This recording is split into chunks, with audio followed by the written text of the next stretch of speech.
Boa Vista registrou um caso confirmado de Mpox em um homem de 38 anos. Olá, eu sou Lana Francis e esse é o assunto da próxima edição do Entrevistas DPE, que começa agora. Um assunto muito sério sobre saúde pública. E você precisa ficar informado sobre o que é essa doença, como ela é transmitida.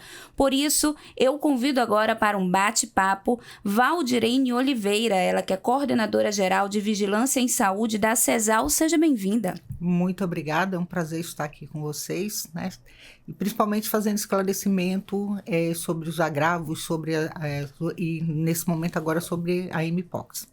Antes da gente falar desse caso que chegou em Roraima, como é fazer essa avaliação de como é que está a situação relacionada a essa doença aqui no estado, eu gostaria, Val, com licença, posso te chamar de Val? Com certeza, pode sim.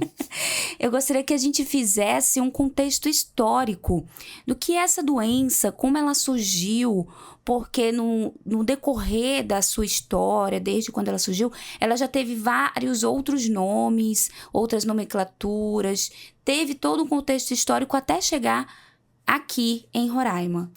Como é que a gente pode explicar para as pessoas? Olha só, a Organização Mundial de Saúde, né, ela faz essa vigilância e essa identificação a nível do mundo das doenças e agravos que vão surgindo. Então, a Mpox no início usou a nomenclatura de varíola dos macacos, né? Por que esse nome? Ela parece muito com a varíola que nós tivemos anteriormente, que a nossa geração não viu. Essa nossa geração, ela não teve contato com a varíola porque ela foi extinta no mundo inteiro. Mas ela lembra as características de varíola. Então, ela levou, a princípio, esse nome até logo depois, por conta da questão fazer o link com o macaco, né, dessa doença, então se chegou a Mpox na nomenclatura que nós usamos hoje, né? Então, aí em 2021, 2022, ela surgiu em vários países, e nós, Roraima, e vários estados no Brasil também, Roraima não foi diferente, nós fizemos identificação de casos da Mpox no estado de Roraima. A princípio, se pensou em uma emergência em saúde pública, e aí isso é a Organização Mundial de Saúde que define o agravo que é considerado, né, um agravo de emergência, que considera-se uma emergência de saúde pública no monitoramento, mas só agora o Ministério, a Organização Mundial de Saúde classificou a Mpox como uma emergência em saúde pública de interesse internacional. Por quê? Por conta do surto contínuo que acontece na região do Congo, na África. Então, e lá circula uma nova linhagem desse vírus, que está fazendo muito mais, ela está muito mais rápida no contágio e também teve casos de óbitos, né? Está sendo casos de óbitos. Então, com essa classificação e com o risco e a facilidade de contaminação, a Organização Mundial de Saúde classificou a Mpox como uma emergência em saúde pública de interesse internacional.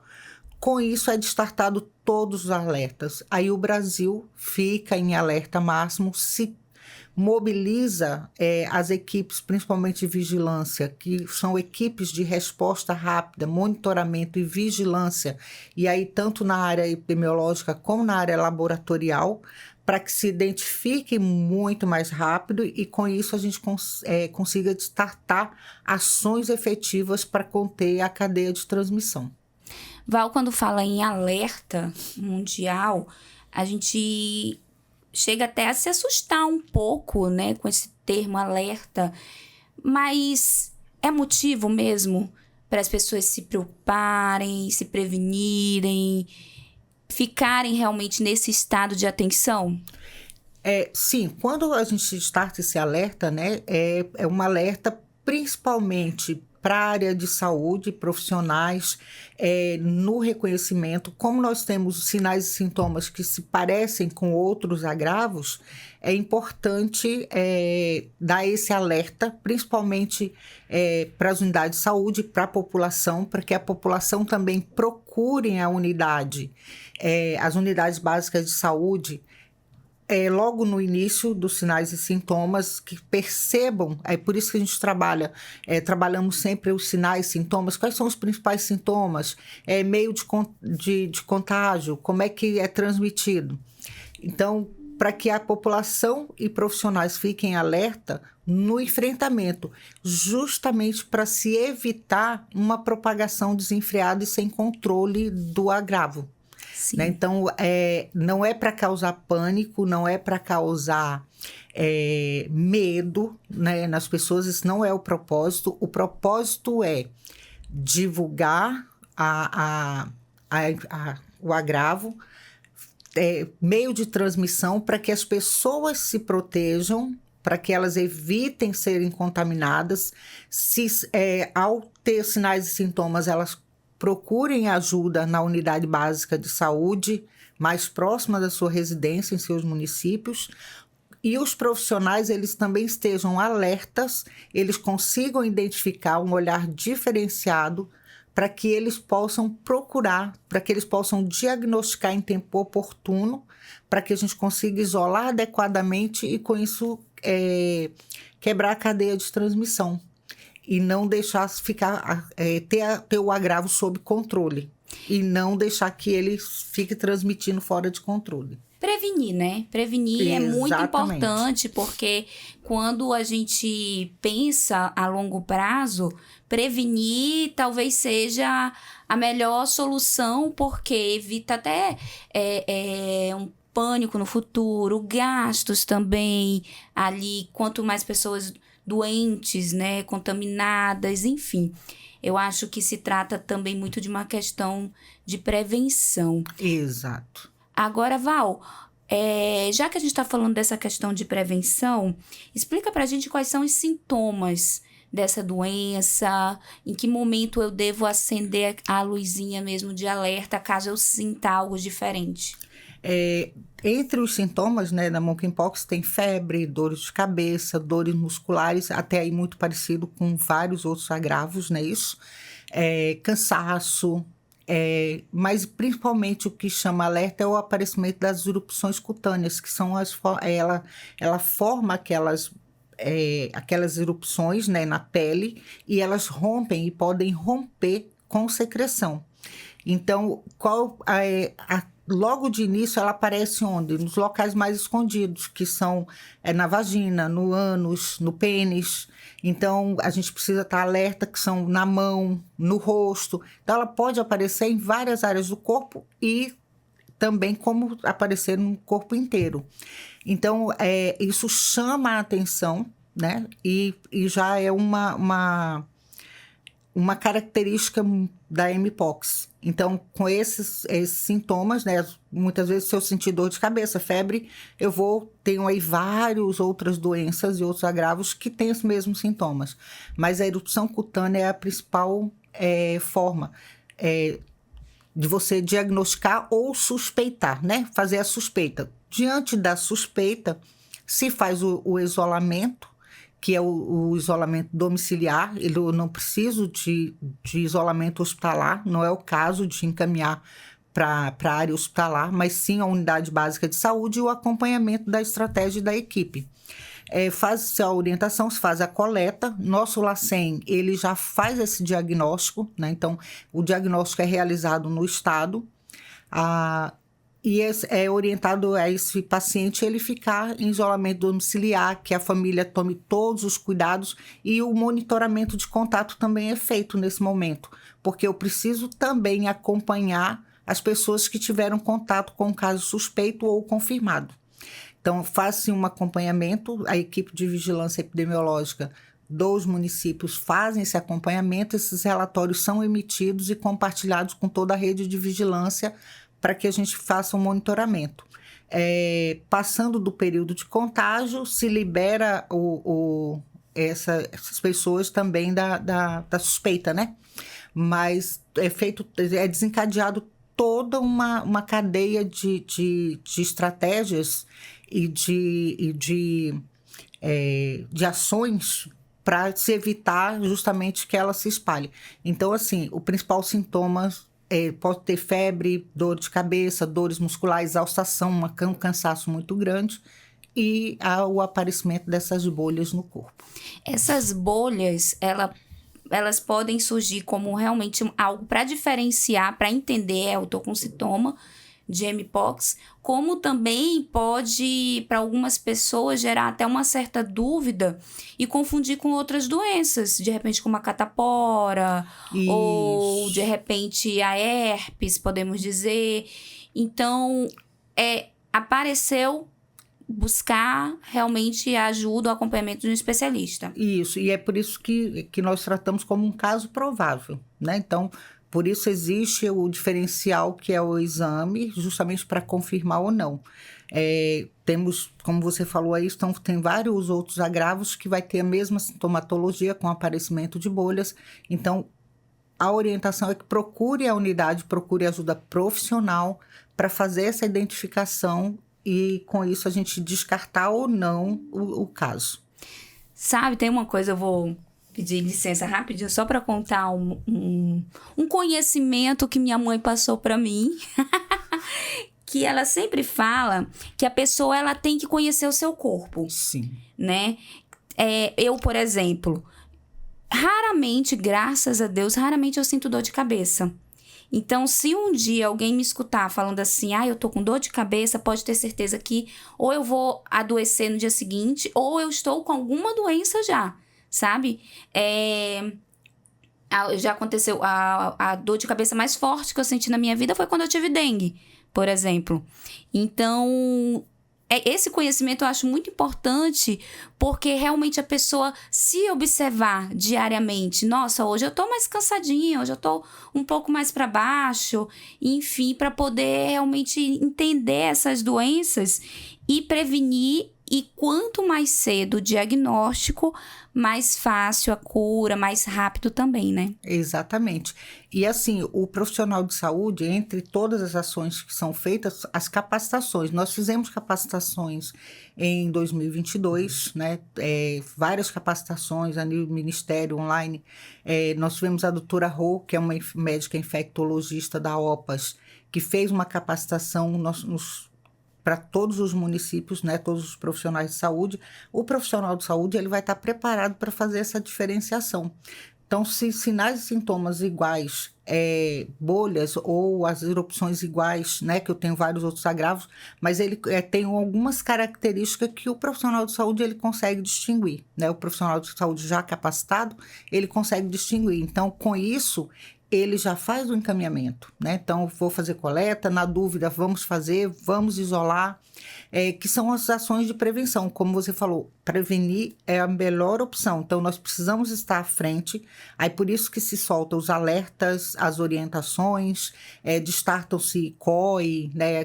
Cria-se as comissões para monitoramento e monitoramento constante desses agravos que têm potencial risco. Ele pode não ter risco lá na frente? Pode. Às vezes a Organização Mundial, ou nós mesmos, ou o próprio Ministério, faz um alerta de um possível agravo que tem potencial de emergência e consegue se controlar, consegue se tratar, descobrir tratamento, prevenção, e ele fica sob controle, diagnóstico, e começa a fazer os fluxos, organiza-se um fluxo de atendimento. E ele pode sim se tornar uma como nós tivemos a Covid e tivemos outros agravos, surtos de dengue. No Brasil vivenciou agora, recentemente, Brasília, Goiânia, tiveram vários casos, foi muito complicada a situação da dengue, que realmente foi bem atípica, né? Nós temos trabalhado isso no nosso estado constantemente, monitorando, avaliando, vendo os criadouros, eliminação. Então, assim, é feito toda uma estratégia, é feito todo um trabalho diariamente para se evitar agravos e orientações. Então, quando nós lançamos na mídia, nota informativa, nota de alerta, notas técnicas para os profissionais, é justamente para que todos estejam atentos e consigam identificar o maior número, mais oportunamente possível, para que a gente consiga desenvolver ações a nível de atenção básica, né, a nível de estruturação da atenção básica, primeiro atendimento, e também preparar, se for o caso, as nossas redes de unidades de urgência e emergência para o atendimento. Então, esses alertas, essas orientações, além do controle, da prevenção, ela tem também o objetivo de preparar a nossa rede para um possível aumento do número de casos. Nós já temos todos o atendimento que são rotina, tecnicamente falando, de emergência, urgência, emergência, internação, cirurgia, acidentes, enfim. Mas aí a rede também ela vai precisar preparar o que nós chamamos os planos de contingência para atender uma demanda que já está fora da sua, falando assim, entre aspas, rotina, para que eles consigam também se preparar para um atendimento. Aí, por isso, quando nós orientamos, olha, procure uma unidade básica de saúde, não vá na emergência de imediato, porque aquele agravo ele pode ser resolvido ali, na unidade básica, e não sobrecarregar a rede de urgência e emergência, que já tem uma demanda bem grande de atendimento. E o isolamento domiciliar tem condições, pode ser feito o isolamento domiciliar, então ele não precisa ser isolado a nível de unidade hospitalar. Até porque se eu tiver um grande número de casos, eu não consigo isolar isso dentro de uma unidade de saúde, dentro de uma rede hospitalar. Eu preciso fazer estratégia. Então, a estratégia de isolamento domiciliar é eficaz e ela vem trazer a segurança. Eu não vou ficar circulando por aí. Então, isola-se, acompanha e monitora. É esse o principal objetivo quando a gente lança um alerta e as orientações em massa e continuamente para que todos façam a sua parte, todos contribuam e todos nós consigamos passar, né? Se acaso haja um surto grande com o número de casos, toda a rede já está organizada para que a gente dê um atendimento melhor para a população. Como que eu posso me prevenir? Como é que eu posso... Quais os cuidados que eu devo adotar para evitar, de repente, ser contaminada por essa doença? Eu vi algumas coisas, quando se trata dessa doença, já várias notícias circulando, principalmente na internet, nas redes sociais. Eu vi alguns relatos de que pode contaminar, por exemplo, usando uma roupa de uma pessoa que tem a doença, bebendo no mesmo copo, usando o mesmo talher. Isso é verdade ou é mito? Eu devo ter esse cuidado, esse negócio de... E tem gente que adora emprestar roupa, né? Enfim, o que a gente pode dizer sobre isso e como que eu posso me prevenir para evitar, realmente? Sim, o compartilhamento dos itens pessoais, né, é uma fonte de contaminação, sim. Então, o empréstimo de roupas, usar roupa do outro é uma fonte de contaminação, né, porque eu tenho aí as bolhas e elas soltam secreções e essas secreções, elas contaminam, sim. Então, contato com superfície contaminada, com possível secreção, é uma fonte de contaminação. O compartilhamento de objetos pessoais é uma fonte de contaminação. Gotículas, né, na fala, é uma fonte de contaminação. Agora, ela precisa de um contato próximo. Então, quando eu falo das gotículas, a gente pensa aí na Covid, que espalha muito rápido, mas não é um contato próximo mesmo, né? Então, contato próximo com o uso de máscara com pessoas suspeitas ou infectadas, o uso de máscara é super importante para evitar essa contaminação e esse contato com gotículas.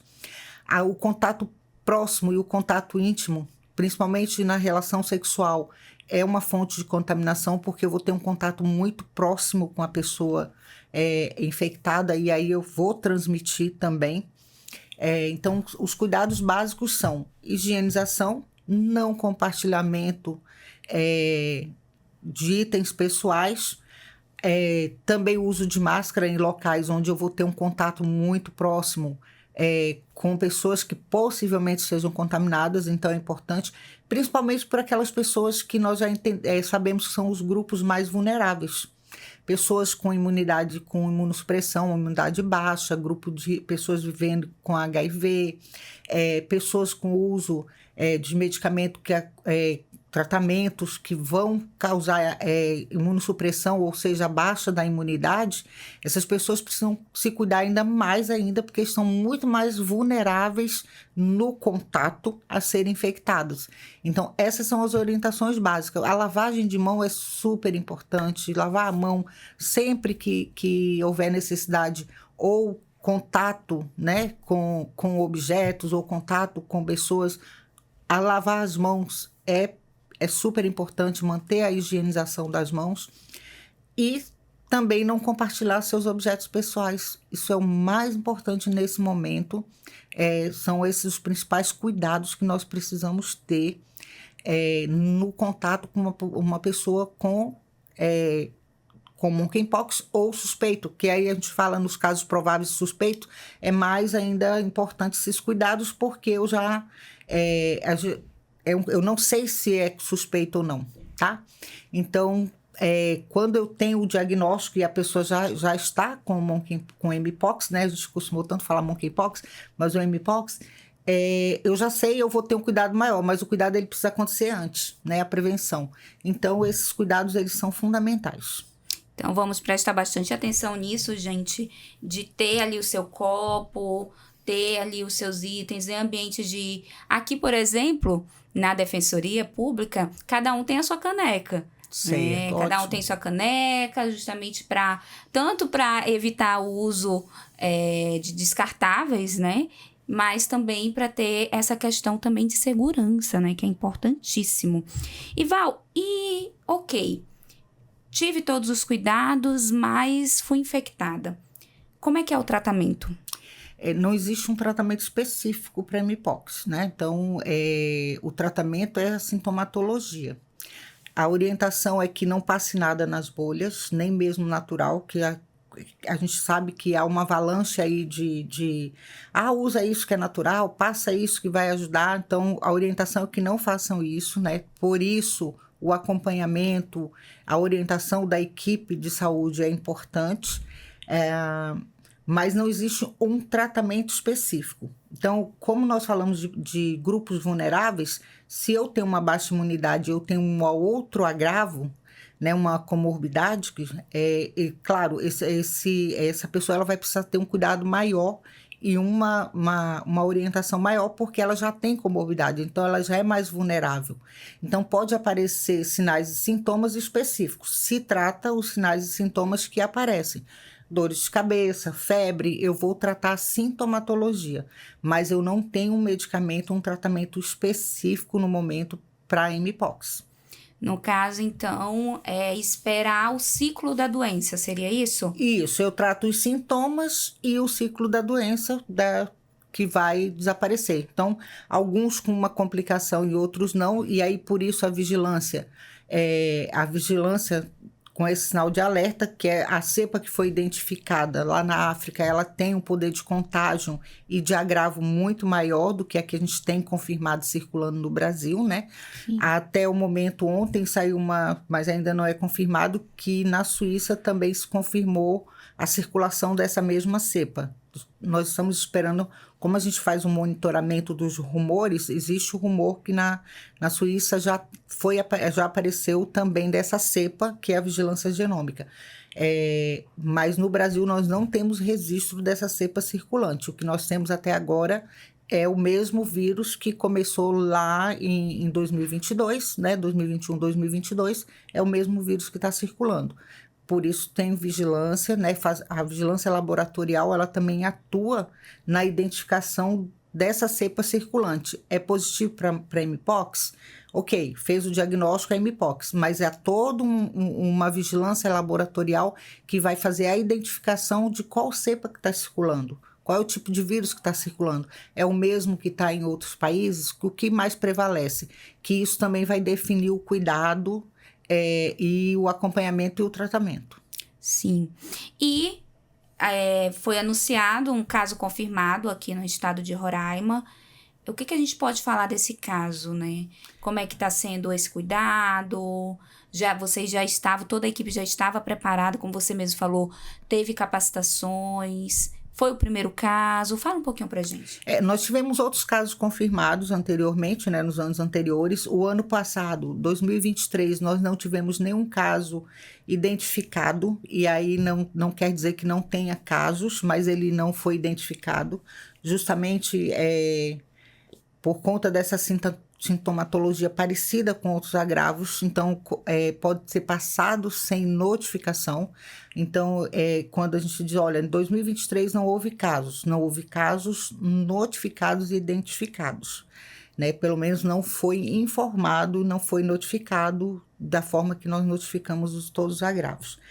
Mas não significa que não tenha casos. É tanto que nós temos um caso positivo, como você começa o alerta e o monitoramento, você consegue fazer a identificação de casos. Aí por isso que a gente alerta, bate na tecla e aumenta vigilância, né, dos sintomas, capacitação, orientação aos profissionais, para que ele consiga identificar. Chegou na unidade, o profissional ele já suspeite e faça o procedimento. Então, nós tivemos esse caso. Agora, em 2024, foi o primeiro caso positivo, né? Nós tivemos outros casos notificados, mas ele foi o caso positivo. É um paciente imunossuprimido, então tem problema com imunidade, e aí apareceu, e era bem característico. Então, quando o profissional ele identificou, ele teve a visualização, ele já, de imediato, ele suspeitou, fez o isolamento, orientação, e solicitou, fez o exame e o exame veio confirmado. Então, fez o diferencial, né? Então, o paciente está sendo feito o cuidado com a sintomatologia. De imediatamente, nós temos a rede CIEVES, que é a rede de vigilância e vigilância hospitalar, que é a RENAVE. Então, dentro dos núcleos, dentro das unidades hospitalares, nós temos as unidades de vigilância, onde se faz o acompanhamento e a informação ela precisa ser feita de imediato. Então, essa rede ela funciona e com isso a gente aciona as ações, destarta as ações que precisam ser feitas.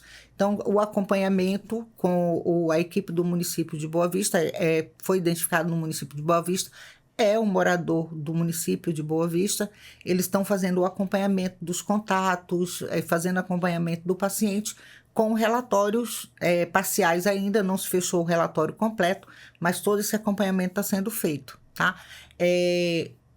A principal questionamento e a principal identificação é: você esteve fora de Roraima? Ele esteve? Não, ele não esteve fora de Roraima. Ele contraiu aqui mesmo. Contraiu aqui mesmo. O que nos leva a imaginar uma possível que não faz parte dessa cepa que está circulando fora do país, lá na África, né, porque aí não teve contato. Então, esse monitoramento é feito por onde você esteve.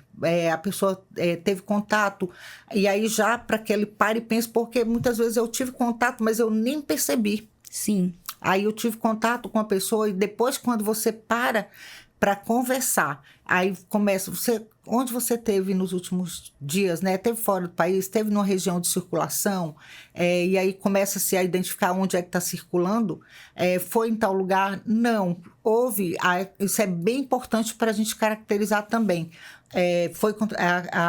O contágio aconteceu aqui, ou exportou, trouxe de fora, teve contato com pessoa que veio de fora. Então, tudo isso é feito na vigilância epidemiológica para que a gente consiga realmente chegar a uma fonte ou ao possível caso que foi o caso do que contaminou. Então, nesse caso, é super importante. A gente, às vezes, na maioria dos casos, a gente consegue identificar de onde partiu a fonte ou não, né? Mas isso é feito toda uma busca e toda uma análise epidemiológica do acompanhamento para que a gente chegue ao resultado. Até o momento, o que nós sabemos é que ele não teve fora, ele teve contato com os contatos, e com isso está se avaliando os contatos, porque o contato pode ter saído fora ou ter tido contato com a pessoa que circulou. Então, tudo isso é feito para que depois a gente tenha um relatório detalhado. Tá? Agora, o que nós temos ainda é o relatório preliminar do caso. Mas ele está bem, está se recuperando, e como ele tem outros agravos, a gente é um paciente vulnerável à infecção. E recebe uma atenção ainda mais especial, né? E realmente necessária. Isso. E a gente está numa região de fronteira que faz ainda mais, né? Esse alerta, porque é o pessoal circulando entre os países. Inclusive, ontem mesmo eu estava conversando, eu vindo para cá, eu vi 3 carros, um comboio, com a placa do Suriname. Uhum. Eu fiquei, gente, por onde é que eles vieram? Imagina quantos dias de viagem, né? Então, realmente, a gente precisa ficar em atenção. E, inclusive, Val, eu acho que é importantíssimo também a gente alertar a população para... Identificou os sintomas, procura um médico. Porque você mesmo falou que pode sim ter existido outros casos que não foram notificados. Sim. E essa notificação, ela é importantíssima para poder criar um planejamento a longo prazo, as equipes se prepararem de uma forma mais eficaz, ter um controle melhor e até mesmo, a gente pode dizer, recursos futuros para poder ter esse cuidado com essa doença. Se não tem notificação, o que é que vão falar? Não tem notificação, não está precisando, não está tendo. Isso. Mas por quê? Porque a população não está indo, não está buscando os médicos. Exatamente. É importante procurar. É muito importante. É muito importante. E aí você agora resumiu na sua fala dessa importância de procurar porquê dos alertas. Né? Porquê dos alertas, porquê da orientação, porquê dessa mobilização toda. Justamente para que as pessoas procurem e a gente consiga identificar e notificar oportunamente. Justamente para quebrar a cadeia de transmissão e controlar possíveis surtos, tanto seja mpox ou qualquer outro agravo. E a notificação ela é fundamental. A notificação do agravo, seja pela rede pública ou pela rede privada, ela precisa acontecer. Isso falando de todos os agravos de notificação compulsória. E aí nós temos uma lista imensa. Por que notificação compulsória? São todos os agravos de interesse de vigilância com potencial de se tornarem surtos e agravamento e sobrecarga das unidades hospitalares e levar a óbito. Então, esses agravos, eles são de suma importância. Por que a gente monitora sarampo? Né? E como você falou, nós temos uma circulação de fronteiras, nós temos fronteiras, fazemos fronteiras com 2 países, daí a Guiana e a Venezuela, onde nós temos também uma imigração muito grande, que nenhum outro estado da região do Brasil tem essa imigração nesse contexto e nesse volume que nós temos aqui no estado de Roraima. Né, uma fronteira onde temos trabalho, tem orientação, mas não é suficiente porque é muito grande o fluxo. E temos a fronteira com a Guiana, né, que faz divisa ali com Bonfim. Temos Normandia, que é a questão indígena também que passa. Então, além da questão da Guiana, a Venezuela, nós temos a questão indígena, que são fronteiras abertas, população indígena nômade que adentram o nosso estado por vários locais dentro de mata e saem aqui. Nós tivemos aí vários casos, por exemplo, como o Zuaral, que alguns já viram muito aquelas indígenas com a roupa colorida nos sinais. Então, tudo isso tem que se monitorar e controlar, porque nós temos tanto o risco da entrada de doenças, como também as doenças que nós temos circulando aqui e cheguem e adoeçam aqui.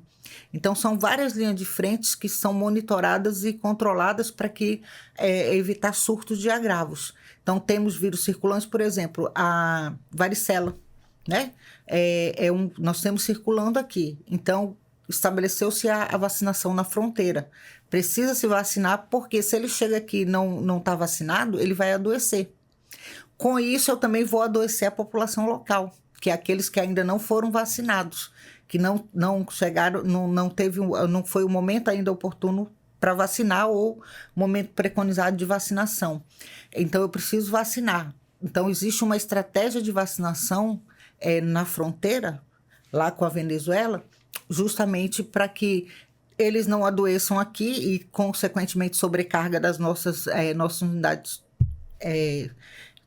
hospitalares, mas também tem a proteção da nossa população que ainda não foi imunizada, que pode vir também a adoecer. Então, assim, é bem complexo a questão vigilância como um todo e esses cuidados que a gente precisa ter quando se fala de agravos de nocificação compulsória. Sim, inclusive antes da gente começar o nosso bate-papo oficial mesmo, a gravar, a gente estava até conversando como é que funciona essa divisão da vigilância da saúde, né?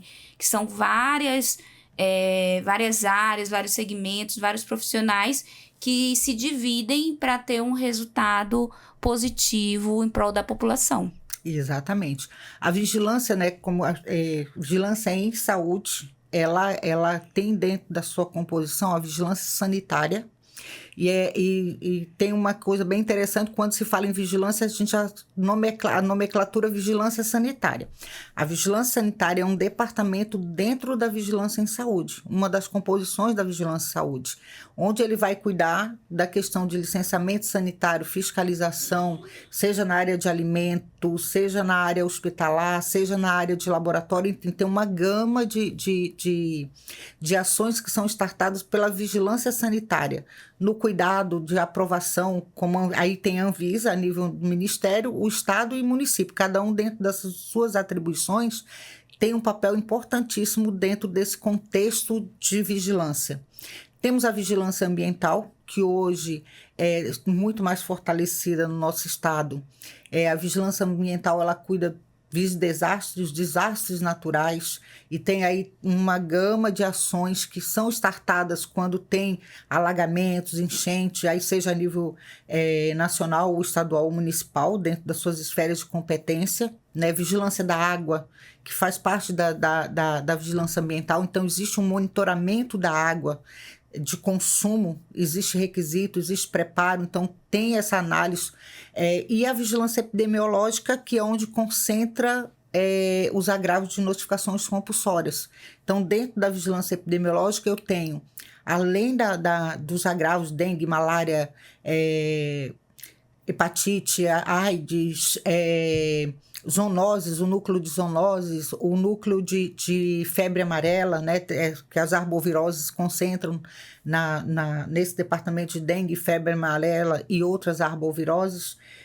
Nós temos também as doenças diarreicas, que são monitoradas, dos surtos de doenças diarreicas. Nós temos a hanseníase, tuberculose.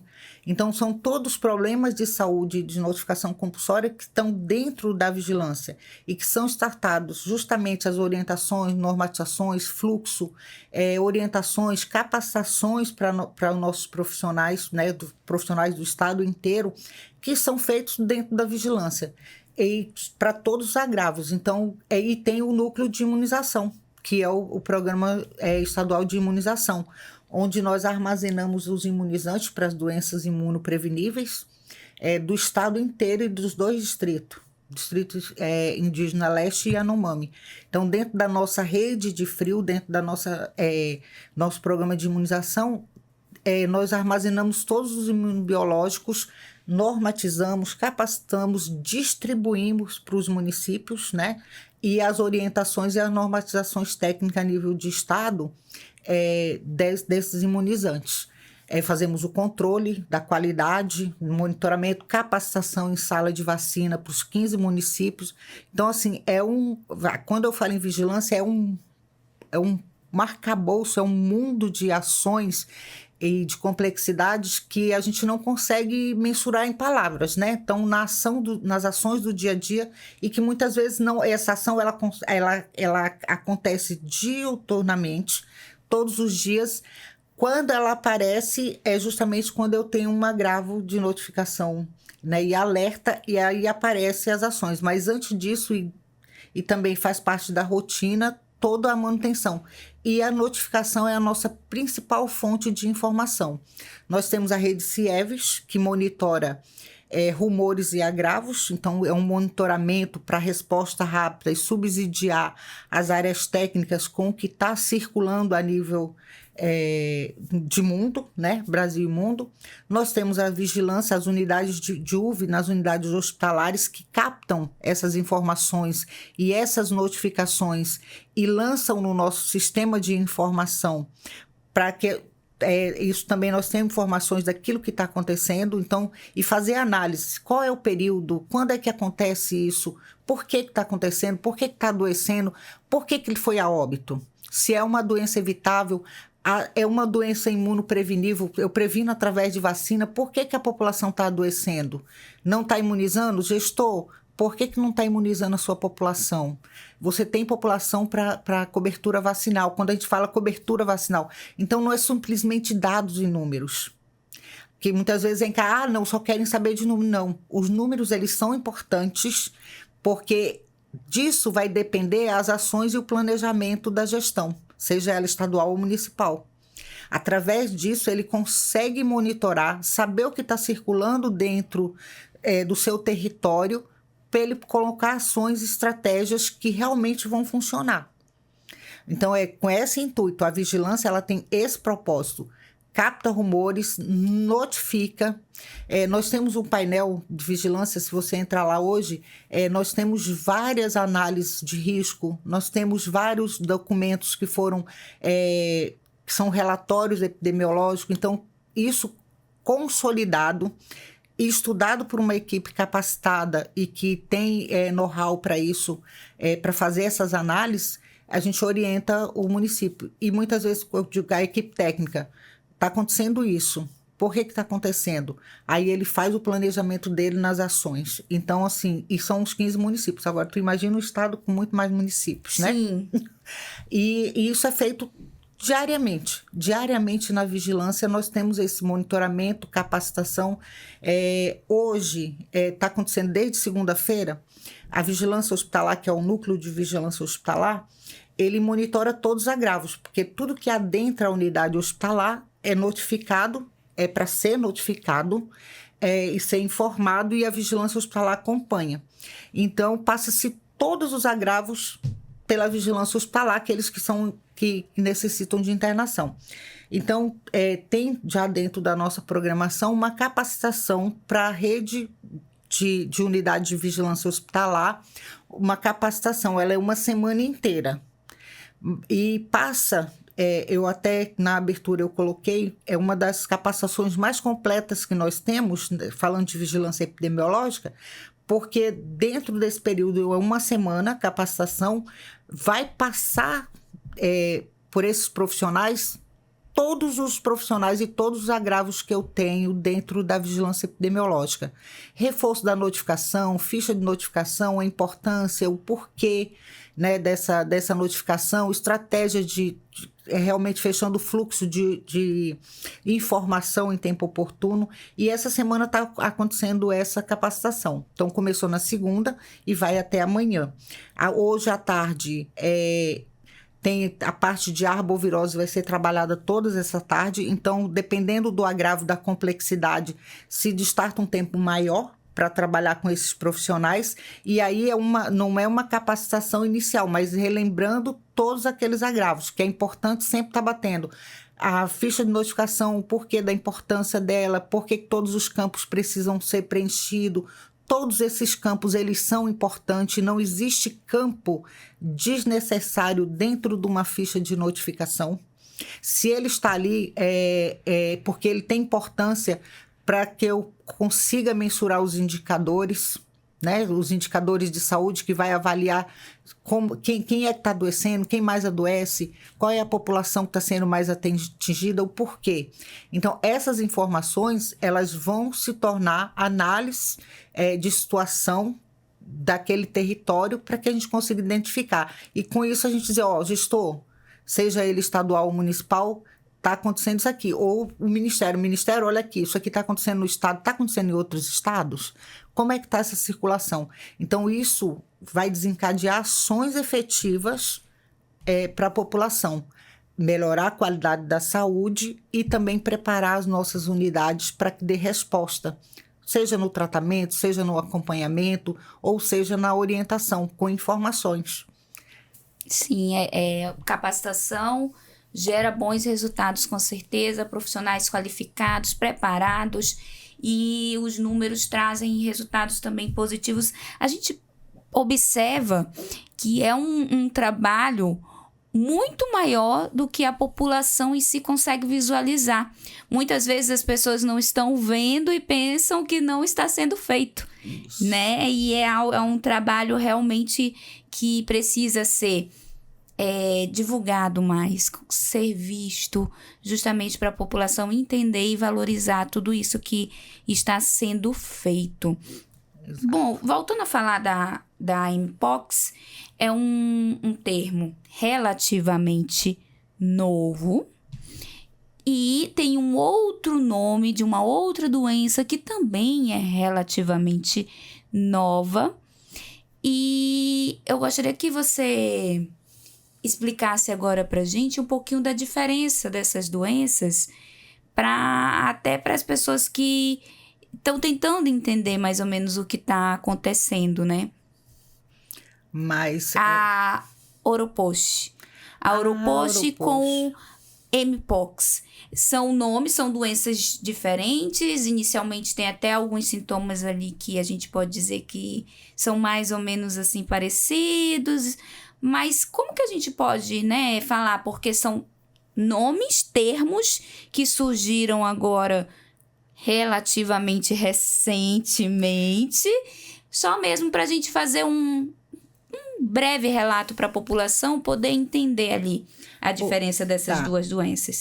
A Oropouche é uma arbovirose, então ela está dentro dos arbovírus, né, é transmitido por um mosquito, né, então é o controle vetorial, né, então faz parte do controle vetorial da dengue. Hoje ainda não se tem confirmação se o mesmo mosquito da dengue também transmite Oropouche, por isso a gente tem a análise entomológica.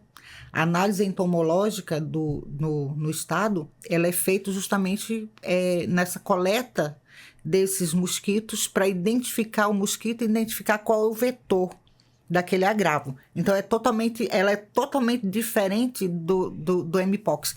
Meio de transmissão, tudo. Ela pode ter alguma sintomatologia, como febre, dores no corpo, cansaço, são sintomas parecidos, né? Inicialmente, né?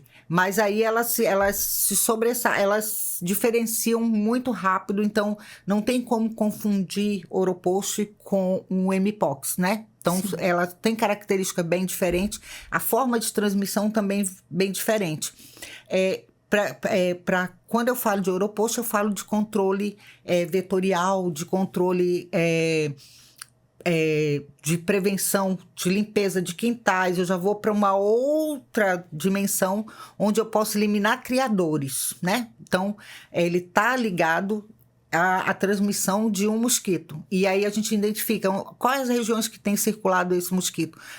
Por exemplo, a gente sabe qual é a planta que mais atrai. Então, já é uma outra análise que é feita. Tem uma planta que atrai Tem mosquito? Vários, né? Tem vários, porque nós temos vários que ele, né, ou se alimenta ou assombra. Então, tem várias questões, porque aí faz parte da vigilância.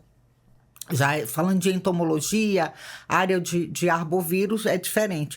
Quando eu falo de mpox, eu estou falando de uma transmissão de humano para humano, né? Então, com contato íntimo, contato próximo, aí já tem uma outra dimensão. Então, o controle e a forma de prevenção, ela muda completamente, né? Então, muda porque depende do eu, como você colocou, o conhecimento do meu corpo, né? O autoconhecimento do seu corpo, ele já vai gerar um alerta. Se eu estou com esses sintomas, eu faço uma avaliação. Posso ter tido contato com alguém? Aí entra, quando a gente fala do contato íntimo, é o contato próximo mesmo, a relação, até a relação sexual que gera um contato muito próximo, né? Então, eu estou falando já totalmente diferente aqui na questão da fonte de infecção e do meio de contaminação. Aí, se eu venho para arboviroses, para um arbovírus, eu já vou falar de uma outra forma de proliferação, de uma outra forma de transmissão, Aí, com a contaminação, eu vou ter alguns sintomas que parecem como febre, dores de cabeça, o cansaço, né? Dores nos olhos, né? Aí eu tenho... Aí fica difícil, por exemplo, aí, o que a gente vê com eles? Dengue, zika, chikungunya, malária... Todos esses... A malária, apesar de não ser um arbovírus, mas ela tem sintomatologia parecida. Então, hoje no estado, por exemplo, a nível de laboratório, a gente consegue monitorar. Por exemplo, eu fiz exame para dengue. Nós já temos esse fluxo no LACEN. Ele deu negativo para dengue, eu já pesquiso os outros arbovírus, como zika, chikungunya e oropost, né? Tem teste, então o laboratório ele já faz isso. Deu negativo, ele já faz uma análise dos outros arbovírus, para se identificar. Não foi dengue, é outra arbovirose. A gente consegue fazer isso. Na questão do mpox, não. Eu consigo notificar se é mpox e eu já vou fazer eu já vou para ir para uma outra tomada de decisão. Eu envio a amostra para o IEC, que vai avaliar que aí já qual é o tipo de vírus circulante. É nova cepa, não é?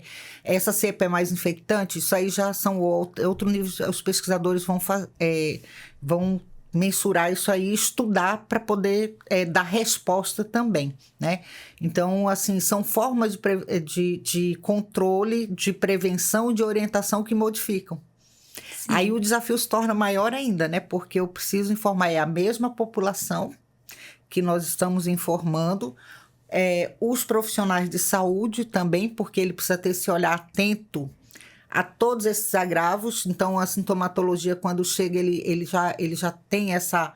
Ele foi preparado para isso, para identificar, e com isso, a linha do cuidado dele, de possível diagnóstico, ele vai na amnese, que nós chamamos, né, naquela conversa com o paciente, com o usuário, ele já vai...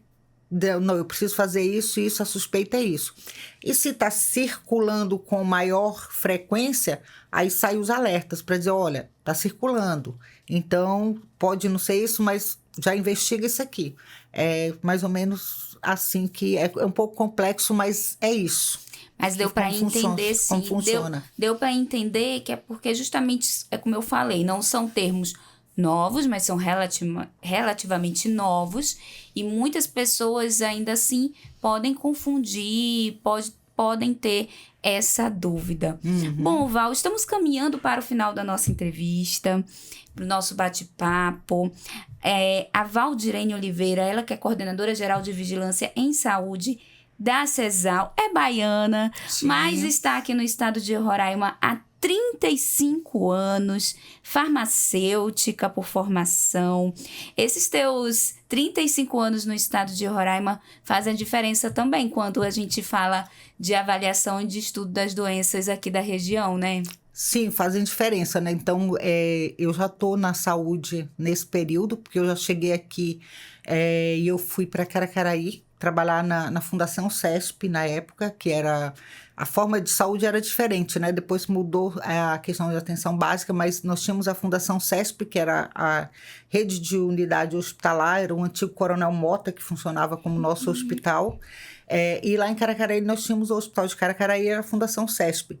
Então, eu venho dessa época da assistência, né? Primeiramente, eu passei muito tempo na assistência, no trabalho direto na unidade hospitalar. Depois, eu vim para a gestão...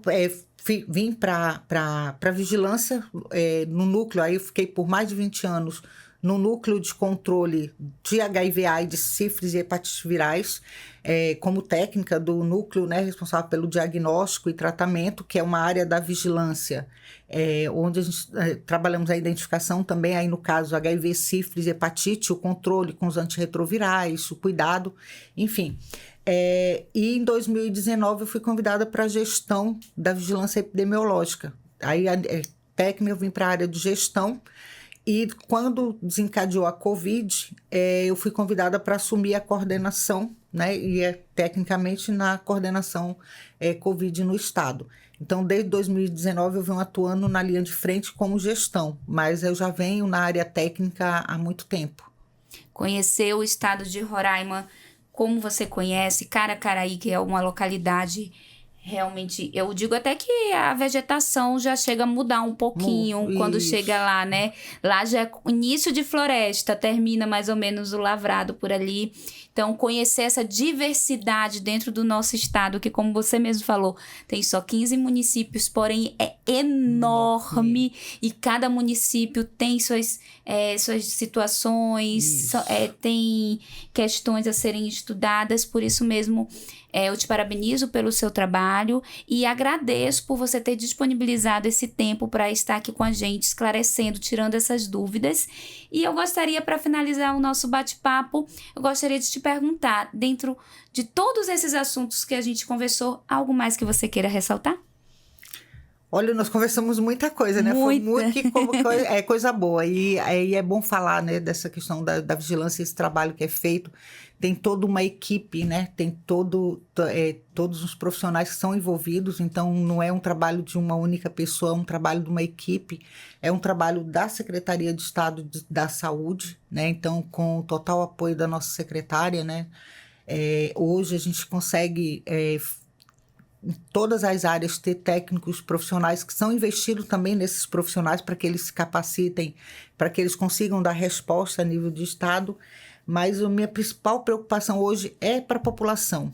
É falar que nós temos todos esses agravos e o objetivo, como eu falei no início, não é causar pânico, mas sim cuidado, né? Cuidado com a população, ressaltar a importância da imunização. A gente não pode falar de prevenção sem falar nos imunizantes. Nós temos os imunizantes na nossa rede de frio, na sala de vacina. É importante vacinar nossas crianças, nossos adolescentes, adultos. Nós estamos em plena campanha de influenza, então foi mudada a campanha de influenza. O Ministério ele diferenciou na primeira etapa região sul, centro-oeste e agora é região norte. Então, setembro iniciou a vacinação na região norte, então Amazonas, Roraima, Tocantins, Acre.